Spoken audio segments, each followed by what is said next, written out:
maintained their innocence from the very beginning, and tonight 2 young men charged with murder are free. A Clark County jury acquitted Jared Souders and Gareth Stevens late this afternoon. That acquittal now has the prosecutor vowing to do things differently. WLKY's Lauren Adams is live outside the Clark County Courthouse tonight with more on this. Lauren? Good evening to you, Rick. Prosecutor Jeremy Mull admitted today he knew going into trial this was going to be a tough case to prosecute. Now, as you'll remember, there was evidence in this case, but it was largely circumstantial. What hurt the case, Mull admitted today, was who handled that evidence and the way that evidence was handled and who handled it. That's why he says moving forward, he is determined that criminal investigations will change. 18 months after the crime that left an insurance salesman dead inside his home, 3 weeks after the first witness testified, and 1 day after a jury begins deliberations, 19-year-old Jared Souders and 20-year-old Gareth Stevens leave the courtroom not as convicted killers, but as free men. I'm just so overjoyed. I'm just taking my baby home. There's hugs and smiles just moments after 2 grandmothers hear the words, "not guilty." I can say it's the glory to God. He kept me strong through the whole thing.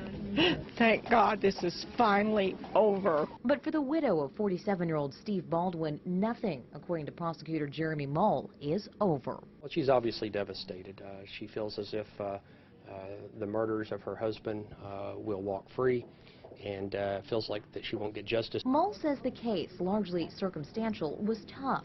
There was DNA evidence placing Souders at the scene of the crime, but those zip ties were turned over 11 days after the shooting by an officer who was familiar with Souders through a drug case. It was a fact that an officer testified that he had tampered with urine that had been submitted for a screen, and that same officer collected these zip ties. When Mull becomes Clark County's prosecutor, he says he'll meet with area police and change things. I would like to see a lot of revisions made in how things are done so that I never again have to deal with problems of this nature. Souders' attorney says the very officers that botched the investigation should try again. It's a shame that there isn't any closure for the Baldwin family, and hopefully Clarksville Police Department will do something about that. In fact, Gareth Stevens' grandmother, certain she has justice, now says she wants it for the Baldwins. We have them on our prayer list every day.